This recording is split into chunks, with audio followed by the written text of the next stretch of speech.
Hello Sagittarius, Sun, Moon, Rising and Venus signs. Kamusta kayo? Sana po'y nasa mabuti kayong kalagayan. Welcome back po sa Star Tarot. At kung bago kayo rito, welcome din po kayo. Please subscribe, like, share my videos, and leave me a comment kung naka-resonate po kayo. So, Sag, flexible. Yan ang isa sa mga panawagan sa iyo ngayon na be flexible, be adaptable, because when you do, for sure, you will get to where you want to be. 'Di ba? Kung marunong kang mag-adjust, marunong kang mag-adapt, 'di ba? Marunong kang makibagay, makisama, yung gano'n, ano? Then things will be easier for you. Okay? Kaya, yun ang panawagan sa'yo. Time for nap, kasi baka kayo ay pagod na, antok na, 'di ba? Maybe it is a must para sa iyo kaya may panawagan na sa inyo. It's a must na mag-take a break ka muna. Okay? Take a break, kasi kailangan natin 'yon. Tao lang tayo, mayroon tayong kapaguran. Yung lakas natin ay may hangganan. Kaya 'wag nating pilitin 'no, na dumating tayo doon sa puntong energy drained na tayo or mabu-burnout na tayo. Kasi papaano pa, 'di ba? Papaano niyo pa gagawin yung pag-perform sa inyong mga duties and responsibilities, 'di ba? Kung burnout na kayo, 'di ba? Hindi niyo rin kung mapilit niyo man ang katawan ninyong tumayo at magtrabaho pa rin, pero hindi mo na magagawa 100% 'no, na tama ang trabahong 'yan or hindi mo na magagawa efficiently. Kasi alam mong may nararamdaman ka. Alam mong may problema ka, may dinaramdam ka, 'di ba? Pagod, antok, you can't concentrate kung ikaw ay super antok at super pagod, 'di ba? Kaya nga kailangan na paminsan-minsan kailangan tayo nagpapahinga, nagre-rejuvenate, 'di ba? Nagre-recuperate para you will always be on top of your health. At saka always remember that health is wealth, 'di ba? Kasi yun nga, papaano ka kikita, papaano ka magtatrabaho, papaano mo papapatakboy ng negosyo mo kung hindi ka na nga makabangon dahil sobrang antok ka na, sobrang pagod ka na, sobrang exhausted ka na, 'di ba? Kaya kailangan yung kalusugan natin should always be our first priority. Yung pag-maintain ng well-being natin should always be our first priority. Dapat magbibigay talaga tayo ng time para sa pag-aalaga sa ating kalusugan, sa ating katawan, sa ating sarili. And this time, kailangan mo lang ng nap. Kasi baka lately kulang ka sa tulog or maaaring wala kang tulog. Kaya kahit power nap man lang gawin mo 'yan. Kasi yung power nap 'no, 5-10 minutes na talagang,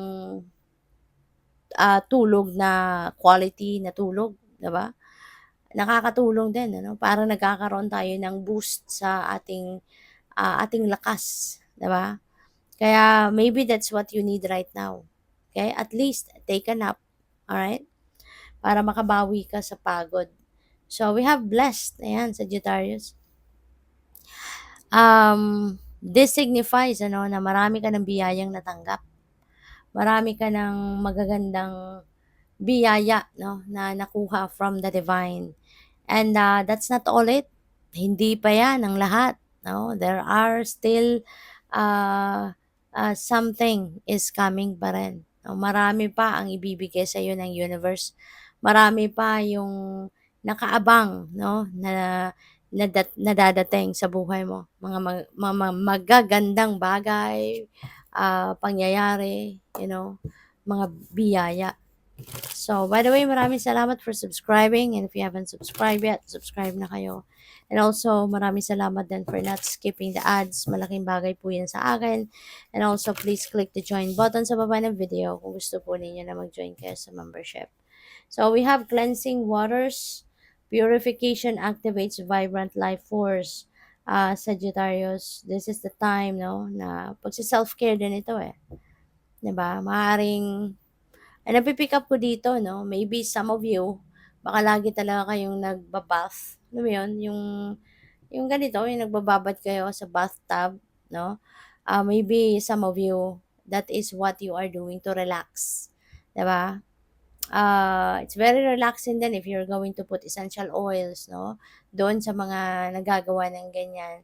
If you're going to put essential oils on it, lalo-lalo na lavender, chamomile, yun yung mga perfect, no, na pamparelax. At saka, salt, no? Doon sa sanay 'no, na maglagay ng mag-e-Epsom salt bath kayo, it's very relaxing 'di ba, lalo-lalo na kung kunyari maghapon sobrang pagod, lalo-lalo na mga paa when you are standing for so long 'di ba? At, yung Epsom salt 'no, na 'pag nagbababad ka diyan sa bathtub na may Epsom salt, may lavender, very relaxing as in after few minutes ano, parang ang gaan-gaan ng inyong pakiramdam. Pero yung salt bath kasi 'no, hindi lahat ng tao puwede doon. Kaya, kailangan ano, for those of you who wants to try ng salt bath, you need to consult muna 'no, yung mga medical practitioners, yung doktor ninyo, yung, nurse practitioner ninyo or kung sino man ano, yung ano, yung medical, someone na kung saan kayo nagkokonsulta, kailangan ikonsulta ninyo 'yan if you want to try. Kasi hindi lahat ng tao puwede diyan. Merong mga taong bawal 'no, na mag-salt bath. But yes, for those of you na okay para doon, it's very relaxing, hindi ba? So we have taking shelter, the answers are within. Okay? So siguro ang iba sa inyo dito merong gumugulo sa isip ninyo. Maybe something is bothering you, maybe you are thinking of something baka related no sa pagdedesisyon and maaring meron kang mga questions no sa sarili mo or meron kang mga questions sa divine na hindi ninyo nahahanapan ng sagot. Maaaring may mga tinatanong na kayo, yung mga tao, nagpapa-advice kayo, nagkokonsulta kayo sa ibang tao, pero maybe you've never heard, no, kung ano yung gusto ninyong marinig. It's because, sabi dito, the answers are within you.